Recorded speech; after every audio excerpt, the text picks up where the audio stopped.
Okay. So tonight, in lieu of the normal Pirkei Avos that we learned, and we're up to, I think, way number 14, 13 or 14, one of those. In lieu of that, which we said we would do, I want to speak a little bit about Shavuos, and I want to give a little bit of a sophisticated understanding of really of what Shavuos is, what we're celebrating, and one of the things that we should be focusing on, and it's not just focusing on Shavuos, it's really focusing on in our observance in general, and specifically to get the source of it and to get the root of it on Shavuos. In order to be able to do that, I'm going to ask a series of questions that seemingly have very little to do with each other, and then we're gonna tie it all in. So there could be a point after we get started. I think at this point everybody's still okay. You're still pretty much following me, but there is a point that you can that you're going to ask yourself, where is he going with all this, and you will see eventually. Okay, so we'll start with a very famous Gemara, which I speak about often. That the Gemara says that when God came around to give the Torah, he went to all the nations of the world first and asked the nations of the world if they were interested in taking the Torah. And each nation questioned as to what exactly was inside of the Torah. The first nation questioned, and the Gemara says that God answered back that it says, you shouldn't, thou shalt not kill. And the next nation said, thou shalt not steal. The next nation, thou shalt not commit adultery. And in each and every one of the nations, he told them something else in the Torah. What it was clear is that he told that nation their Achilles heel. He told the nation that which that particular nation was the weakest in, and he told them that was inside of the Torah. Then he came to the Jewish people, and the Jewish people, the Jewish people said, "Oh, it doesn't really matter what's in the Torah. Nasa v'nishma, we'll do, we will listen." There's a few problems with that Gemara. As beautiful as that Gemara is, and as amazing, what shows that the Jewish people were the ones who took the Torah, but the difficulty with that Gemara is that if you wanted the people to be able to take the Torah, you want them to accept the Torah. If you want them to accept the Torah, then why in the world would you tell them the very thing about the Torah? You had to tell them one fact about the Torah. They asked, what's in the Torah? And you're going to tell them one thing in the Torah. Why would you tell them the very thing they are the weakest with? Why would you tell them their Achilles heel? Tell them the thing that would attract them, and that then throw in that, by the way, there is also this other thing in the Torah. If the purpose of it was to get them to keep the Torah, to get them to do the Torah, then it wouldn't make any sense not to do it that way. You also have to ask the question of why exactly did God offer the Torah to the nations of the world? He was clearly, the whole thing was all about us. We talk so much about the fact that when God created the world, he created the world for the sake of the Torah and for the sake of the Jewish people. It was pretty clear that we were getting this Torah, and that he was developing and shaping a world where he could find this person, where this person was going to be the center of that world, and then the center of those people that he's going to then entrust with this thing called Torah. We know the Torah was there from the very beginning, before the world was created. That he looked at the Torah and he created the world. If that's true, then what was he doing going to the other nations? When he said to the other nations, the 70 nations of the world, he did this 70 other times, and he said to them, would you like the Torah? What was I supposed to feel after those 70 times? Right? I don't know, I could bring so many examples, but in any relationship, you have a relationship with a person, and then you go to 70 other people. Would you marry me? Oh, slow down. Would you marry me? Would you marry me? Well, what are you doing? And what happens when a person says yes? What would have happened if you went to Yishmael and Yishmael would have said, sounds like a good idea, we'll take the Torah. What's he going to do to the Jewish people? What was he going to say to us? He was going to say to us, you know what? I think I might have made a mistake. I found a better customer. That, by the way, that's not even permissible. in the Torah, we have legislation against that. That you can't, if you make a word to somebody, if you commit yourself to somebody, you can't break that commitment. That's considered very serious. God himself couldn't do that. So what's the meaning of all of this? What are we supposed to get from this? That God went to the 70 nations to offer them the Torah. What was he trying to show us and to teach us in that? Because clearly there's something weird and wrong about it. And therefore it has to, the act of going to all the other nations had to have been something that was there to teach me something. What lesson was that imparting?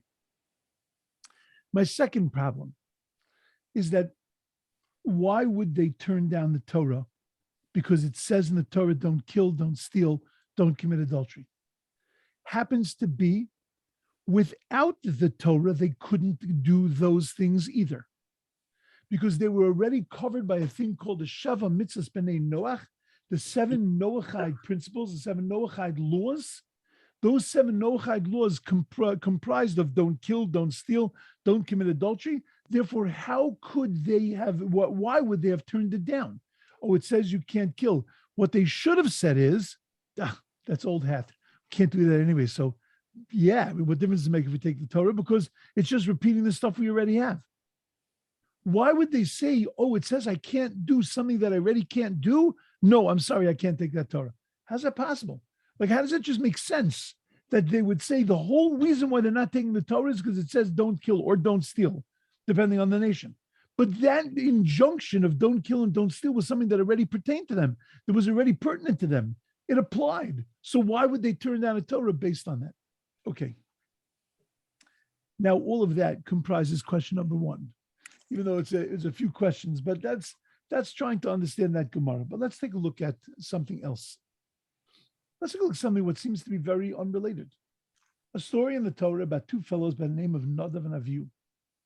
Torah says Nadav and Avihu, the sons of Aaron, on the day of the inauguration of the temple, brought an Eish Zara. They brought a foreign fire. Torah doesn't tell us what the foreign fire is. There are about 17 different opinions in the rabbis as to exactly what that foreign fire was, which is weird because, why are you giving me an interpretation of the word foreign fire? What does a foreign fire mean?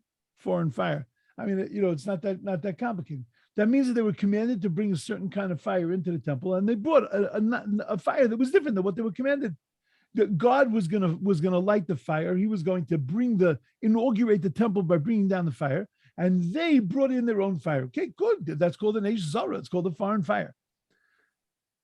We go through many different iterations of what they could have done wrong. They didn't ask a shaila. They didn't consult with each other. I mean, they all kinds of things. One of those explanations is ubanim lo hayu lohem, that they didn't have children, and that was their real problem. Real problem is because they didn't have children. It wasn't because they couldn't have children. It's because they refused to have children. They refused to get married. Now, that sounds like it's written by some Jewish mother who's really angry at her child, that her child, or really disappointed her child hasn't gotten married. Why would God say that? Because why would that be in the Torah on the day of the inauguration of the temple, that these guys brought a foreign fire? No, says the rabbis. You know what foreign fire means? It doesn't mean they brought a strange fire or a fire that wasn't commanded. It means they didn't have any children. Come on. It's like so Jewish. It's like when a parent hits a certain age, all they keep telling their kids is like, oh, it'd be nice to have some grandchildren. Stop. This is what God was doing this is what the Torah means to the Jewish people, that, oh, those guys, you know why they were so bad? Because they didn't have any children. Something's wrong here. It's not that finding a reason for this is wrong, but that this would even be considered an explanation of what the real issue of Eish Zara is, of bringing a foreign fire, that the real issue is the fact that they didn't have any children. What does that mean? My next problem. We're told in a very beautiful line, Barasi Yetzirah, Barasi Torah Tavlin. I created the Yetzirah, and I created the Torah as its antidote. Now, that's the way we usually use it, that a person is filled with Yetzer Hara, with evil inclination, drives, desires. And what God did was that he created a thing called Torah in order to be able to temper that. It's only one small problem. It's not what the word tavlin means. Tavlin in Hebrew means spices. When we use it as tavlin, the way we use it is that it masks, it covers over the Yetzer Hara. But that's not what the line means. It sort of means it brings it out. That's what a tavlin does. A spice used the right way brings out the taste. If when you taste a chicken that's got thyme and oregano in it, and all you're tasting is the thyme and the oregano, you put in too much spice. It's very nice, but you served a little chicken with the thyme and oregano, right? I don't think that's the way it's supposed to be. It's the thyme and the oregano used in the right kind of way. The same as salt, right? Use it in the right kind of way. It's going to enhance the flavor of the thing that it's being added to. So what does it mean when it says that barasi Yetzer Hara, I created an evil inclination, ubarasi Torah tavlin, and I created the Torah as a spice to the Yetzer Hara? That means, what's your essence? Yetzer Hara. And what does the Torah do to you? It just enhances that essence. Is that the way we talk about the Yetzer Hara? Is that the way we talk about the Torah? The Torah is just there to enhance. Isn't the Torah the essence of a person? Isn't a person's spirituality his essence? And then the fact that he has the Yetzer Hara that's really trying to destroy that essence? But that's not what we're saying. What we're saying is that the Yetzer Hara is the essence of a person, and the Torah is a tavlin. It's hard to understand. My fourth problem. I know at this point you're going to be saying to yourself, okay, where's the guy going? And what's with all this? How am I supposed to remember all these questions? You don't have to remember a thing, because I'm gonna as I answer this, I'll bring them all up. I'm taking notes. Don't worry. Oh, perfect. Otherwise, I couldn't keep them straight. Perfect. There is a great discussion on Shavuos, Yontif in general, as to whether Yontif is a day where you're supposed to physically enjoy the day, or whether it's a day that you're spiritually meant to enjoy the day. And in the entire discussion, basically, what we say is that on any Yontif, you could actually do what's called Kulo Lachem or Kulo Lashem. You could take the Yontif and you could learn Torah and daven the entire Yontif.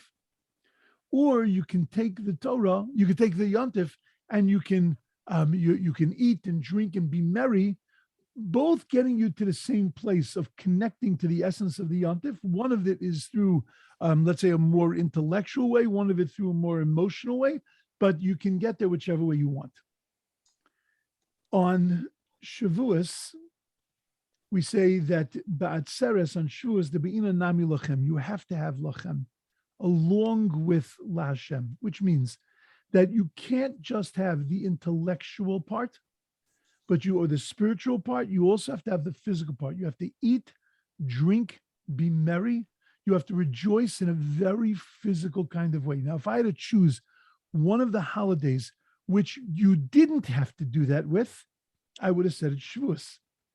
There is no mitzvah in eating cheesecake.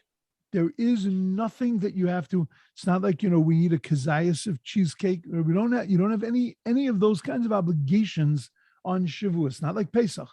Right? So Shavuos would seem, it's the holiday of the giving of the Torah. What would be the appropriate way to celebrate the giving of the Torah? By studying the Torah and by being involved and engaged with the Torah the entire time. Why would our rabbis go out of the way to remind us that, in fact, on Shavuos, we are obligated to have a physical celebration, and to have that the gashmis, have the physical side of the celebration? The truth is, we have exactly the same thing by Shabbos and exactly the same thing by Purim. And again, if I had to choose observances where you would think that it would all be heady, it would all be about spirituality, Shabbos and Purim would be up there. Purim, because it is a day of atonement. We call Yom Kippur Yom Kippurim. It's a day like Purim. Purim has a very, very deep side to it. And I would imagine that we want to tap into that deep side. Why on those days also are we obligated to eat and to drink? Shabbos, we're obligated. The karasa, the Shabbos oneg, we call Shabbos a delight. And we have to delight in Shabbos in a very physical kind of way, the same as in Purim.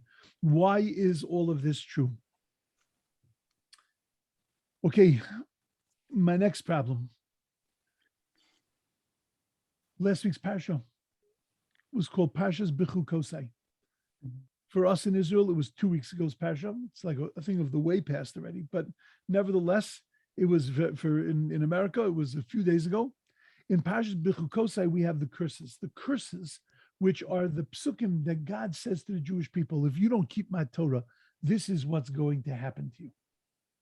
And lists them in a very, very detailed, very frightening kind of way, to the extent that when the Chazan reads that part of the Torah, he reads it with a low voice and he reads it quickly, because it's frightening to imagine that this is what could happen to the Jewish people. Only problem is that it's all happened to the Jewish people, and that all of these psukim have already come true, both in the first temple and in the second temple. In the Tochacha that we read yesterday, in the Tochacha that we're going to read in about 2 months' time, very soon before Rosh Hashanah, we read Parshas Ki Sovo, and in that Parsha we again read the curses. Those are the curses that are said over by Moshe to the people, reiteration of what the curses were here in this Parsha, but nevertheless they're written twice in the Torah.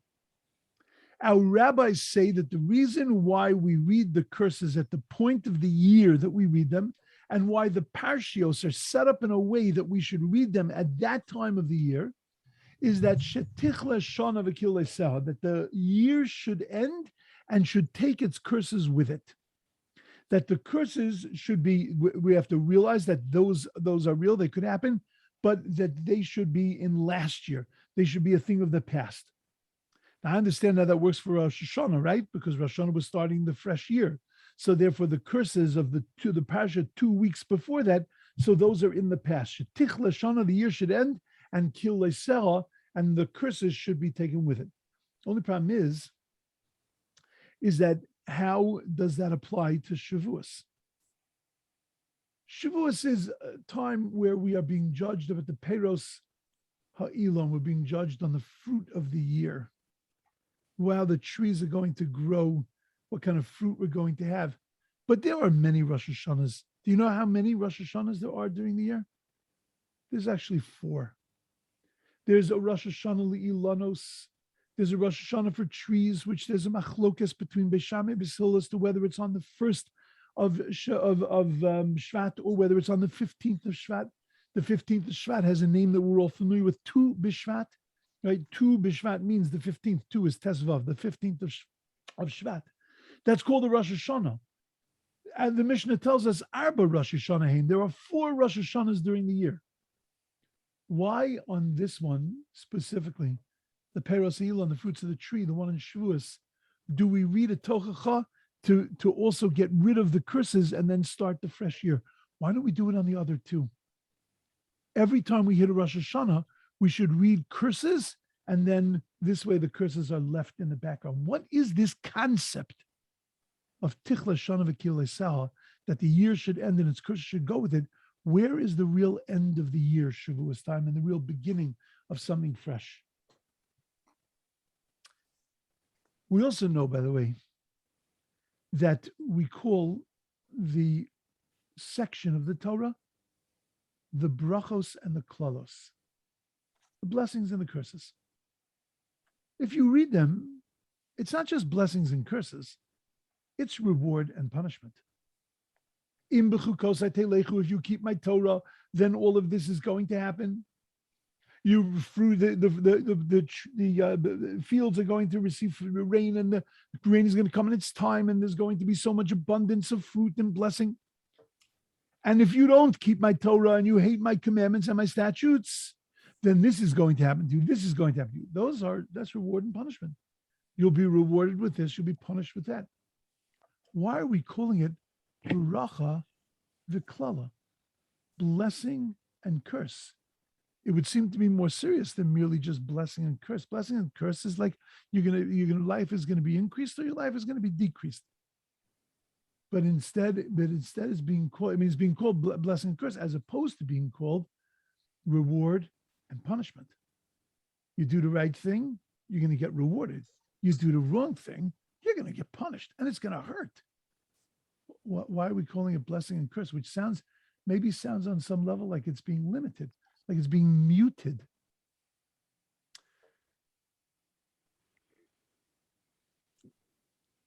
I just want to throw in on the side. If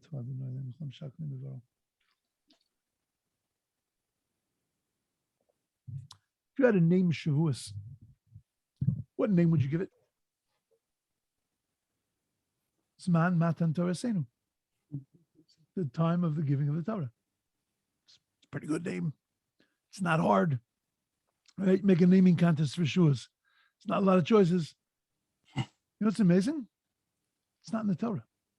We say it on a davening. It's called Zman Matan Torah Seinu, the time of the giving of our Torah. But actually, in the Torah, any name that Shavuos is given, the Chag HaKotzir, has nothing to do with the essence of the day of giving the Torah. As a matter of fact, nowhere in the Torah does it say that Shavuos is commemorating the giving of the Torah. Pesach, it says clear. Rosh Hashanah is pretty clear. Sukkot, very clear. Shavuos, not so clear. Why? Why wouldn't God tell us the very nature that it's the day of the giving of the Torah? Also, we are a very, we learn through symbols. You look at our religion, everything is symbols. Right? We have this because it reminds us of that. We do this because it reminds us of that. The gematria of this is the same as that. We're always symbolically connecting things. Pesach, we have matzah, we have maror. Sukkot, we have a sukkah, we have a lulav. Shavuos, we have garnished. Nothing. There is no symbol. There is no food that you have to eat. There is no observance that you have to do. We have customs, staying up all night, saying akdamus before we read Kriyas HaTorah. In Haftorah, there's another little poem that we read, an external poem. That's it. But those are just customs. Intrinsic to the day, there is nothing. In the time of the temple, there was a little bit. There was a thing called the Shtei Alechem. There were 2 loaves of bread that we brought on Shavuos Day. But in practical terms, there is no symbol for the average person. There is no symbol on Shavuos. That's a little odd. Why is it absent of a symbol? Okay, so let's get stuck into this. Let's go back for a moment to schar and onus, reward and punishment. Let's try to understand what really is the difference between schar v'onesh, reward and punishment, and bracha and klala, and blessings and curses.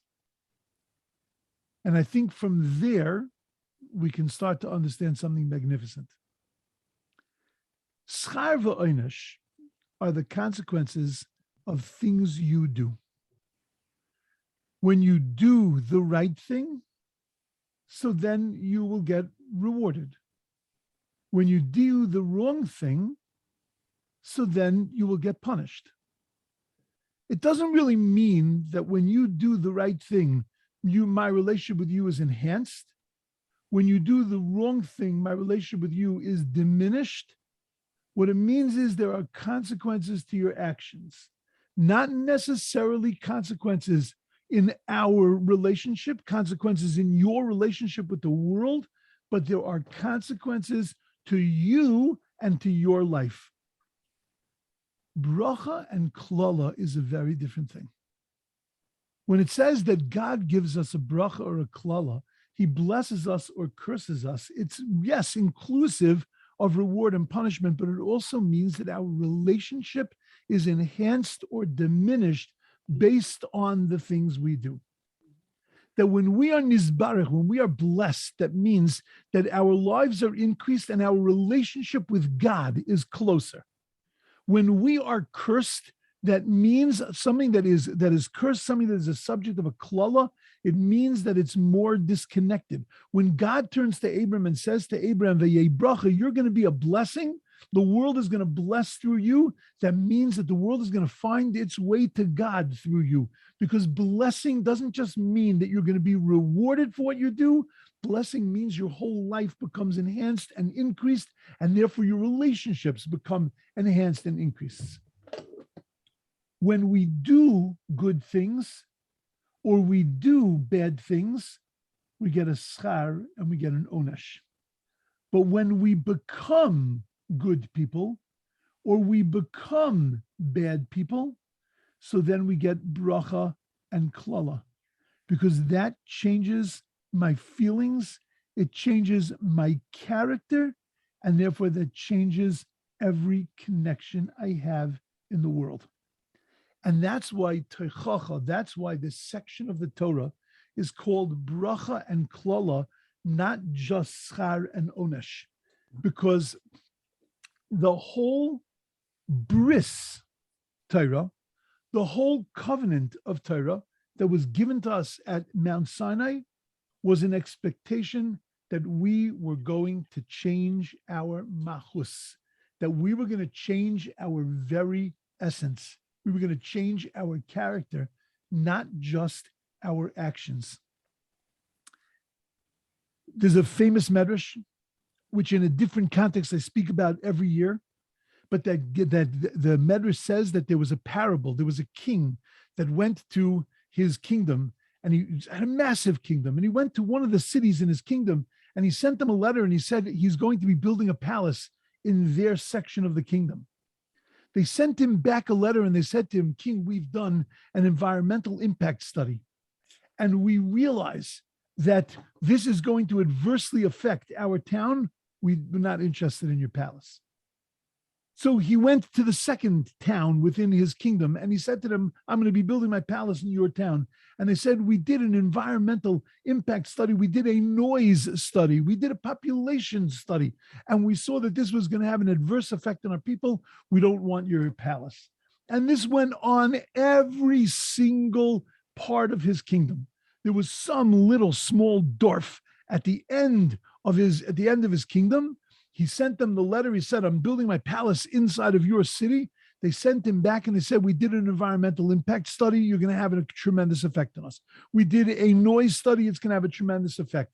We did a population study. You're going to have a tremendous effect. When are you starting building?" Because that city understood that, oh yeah, your life is going to change. Oh yeah, everything is going to be completely different. But we want it to be different because we're ready for a change. What God wanted from us in his Torah is that the Torah is not there merely just to give us the things that we want, that we enjoy. The Torah is there to take our natures and to train our nature. When we keep the Torah, our lives are blessed, are increased, because we are increased. We become different people.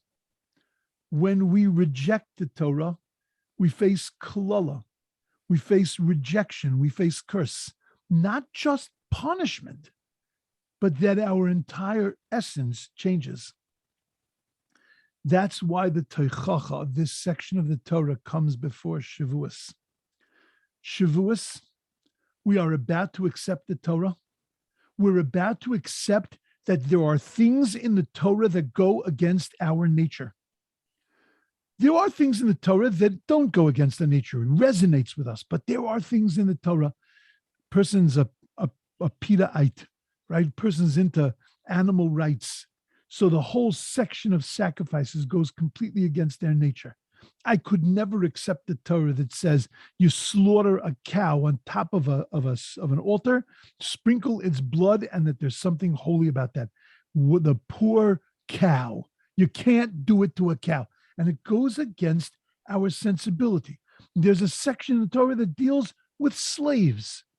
We have PTSD about slavery. We hear the word slavery and we think oppression, we think horrific things. How could I have a Torah that has a section of slavery when the Torah is demanding me to make certain people slaves and allowing me to have slaves. So there's something very wrong. It's against my nature. There are things in the Torah that go against our nature. We're, giving for 97% of us is a challenge.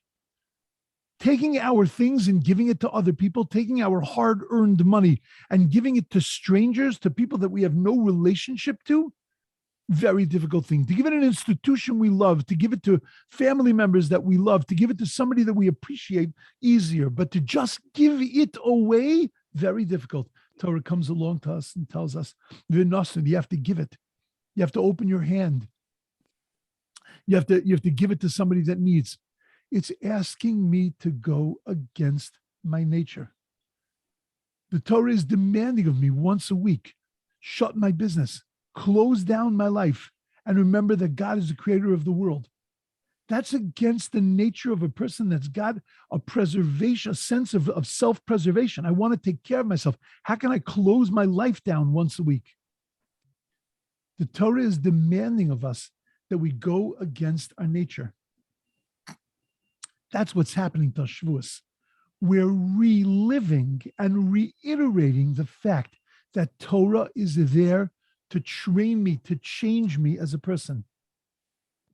And that I face klala, I face curse, I face rejection when I change to the negative side, when I don't keep the Torah, when I don't accept the Torah. And therefore, as that year is about to begin, as that new relationship with Torah is about to begin, I want to take away that curse. I want to remove that part of me, and I want to send it off. I don't do this every Rosh Hashanah. I don't do this every one of the other things that the Torah calls the Rosh Hashanah, Arba Rosh Hashanah. There are 4 of them. I do it here because here I am being judged on the fruit of the tree. What does it mean, the fruit of the tree? I'm a tree. Ki adam eitz hasada. I'm a tree that got roots in the ground. I'm a tree whose leaves go upward. The tree is the metaphor for the human being. I'm being judged on my fruits. I'm being judged on what I can produce, on how much of me I can make this year, of how much I can change, how much of me I can improve. And therefore, that rejection of that, I want to put that in the past. That klala, that curse, that I want to send behind me. My yetzer hara, my evil inclination, is my desire to exist. It's my sense of independence. It's my self-expression. It's my flavor. You see, when we look at the yetzer hara, we look at the yetzer hara as being this, I always say the same joke, but this little fat thing in a red spandex suit with a pitchfork sitting on our shoulders, sitting there going, don't do this, right? The yetzer hara is much more sophisticated than that. The yetzer hara is the part of us. It's a part and parcel of us, but it's the part of us that all it wants is to exercise its independence, to say, this is who I am. You can't force me into being this. This is who I am. This is what I want to be. In that yetzer hara, in that evil inclination, lies passion. In that evil inclination lies a certain energy, lies a certain defiance. Now, left as passion and defiance, those could be extremely negative things. But when the Torah is given to us, the Torah says, take that passion that you have and train it in this kind of way. And take that energy that you have and train it in this kind of way. Barasi yetzer hara, I created the yetzer hara. I created you with drives and passions and desires and a fire inside of you. Ubarasi Torah tavlan, and I created the Torah as your spice. The Torah as the thing which can enhance your flavor, which can train your natural desires, which can train your inclinations, which can take your character and can train your character in the right kind of way. The Torah is not there to suppress me, but the Torah is there to take the raw me and to bring out my best. Every person in the world has needs. And we have a need to express things and ourselves. And what the Torah does is that it teaches us how to take these needs and how to help them find expression. Every one of us has a need to help. On some level, there is a need to help others. There is a need to be a giver. So what HaKadosh Baruch Hu did was he created the system of having children. He could have made it in a way that we laid an egg, had a child, I don't know, whatever. There was ways to reproduce, to have other things in this world. It didn't have to be in the method that he did, but that there is a concept by humans of children and of raising children, because in that way we get to express and we get to develop that sense of giving. But if I take that away from you, you have to take that sense of giving and put it somewhere else. So you can become a kind and benevolent person. You can help other people. For Nadav and Avihu, whose lives were about serving God, they were there as the high priests. They were meant to serve God. But they didn't know they couldn't deal with being a server because they didn't have a place to give. And therefore, they brought this strange fire that they weren't commanded to bring because they saw themselves as givers, not as servers. And that's what the rabbis are telling us when it says they brought a strange fire. The rabbis are responding. Why did they bring a strange fire? God commanded them to bring the fire in a certain way. Why did they do it differently? They did it differently because at that point, they weren't serving God. They were giving to God, because they thought that was their job. That's what they needed to do. Why did they need to do that? Because they weren't givers. They had no place else to give, because ubanim ein lahem, because they didn't have children. And therefore, Nadav and Avihu brought the strange fire because they didn't utilize the Torah to train them. They went against what the Torah was trying to do for them, was trying to take that feeling, that need to give, and to train that need to give. Have children, you'll learn how to give. But they refused to do that, and therefore they became distanced from God, because they didn't utilize that which God had given them to train themselves and to uplift themselves.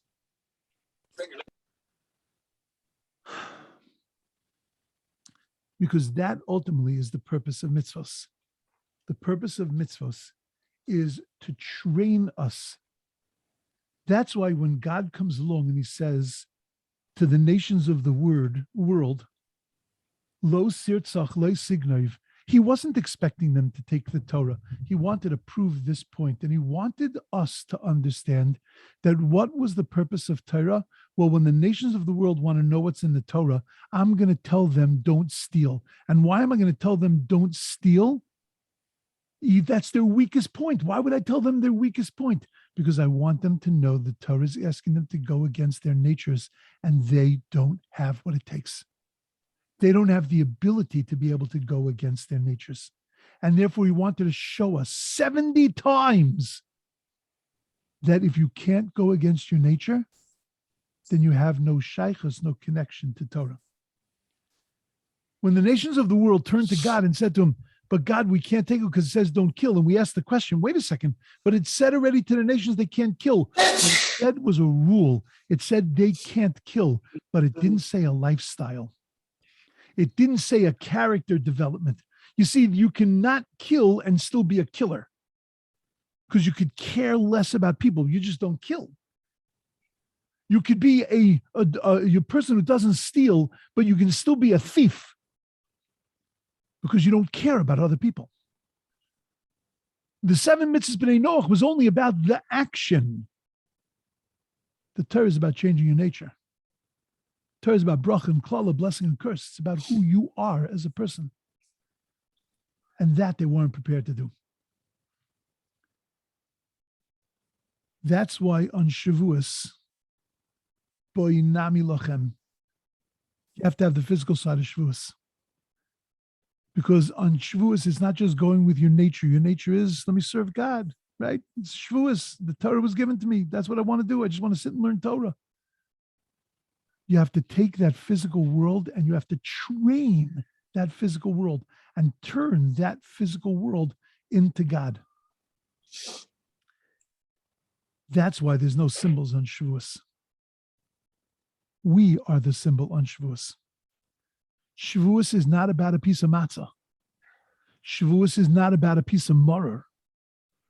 Shavuos is about my very essence of who I am, of taking that and training that towards God, of taking my passions, of taking my drives, of taking my desires and letting the Torah shape them and turn them into bracha, turn them into something that brings me closer to Hashem.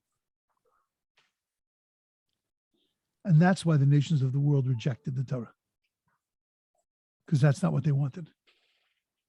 And that's what we're celebrating on Shavuos. Not merely the receiving of Torah, but receiving of that vehicle, of that object that allows me to shape who I am and to become a blessed human being.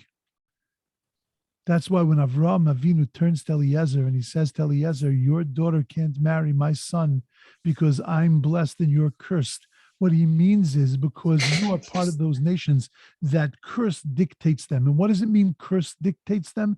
That means that they are not training their natures. They're not uplifting themselves, but we are part of a people that's Baruch. That's the beauty and the glory of Torah. The beauty and the glory of Torah is that every part of it trains me, takes what I have, and it's Torah Tavlin, that it takes what I have and it shapes it and it trains it. And I'm celebrating on Shavuos how lucky, Baruch Asher Bachar Banu, how blessed and how uplifted I am that I am part of that chosen nation that was given the opportunity to take their raw material and to shape it into something magnificent and into something godlike. And what an advantage I have over everything else in this world. That's part of the celebration of what we're meant to be focusing on when it comes to Shavuos. Now, this could have taken me another hour. I might have not answered one or two questions because I just needed to flip quickly because I got to give Daf Yomi. But the gist you got clearly. Mm-hmm. I think that's a critical thing. We look at Torah as being a set of rules. You got to do it. You got to be frum. You got to look at Torah as being what a gift that it allows me to be able to become a mensch. It allows me and trains me to become a human being. Okay. We'll stop there. Thank you. Thanks, Rabbi. Excellent. Beautiful, wonderful, amazing Shavuos. Thank you. What time does Shavuos get out next Monday? Will we see you? Shavuos next Monday. No, it gets out too late. Okay. For you guys. Shavuos ends on Sunday for me. Okay.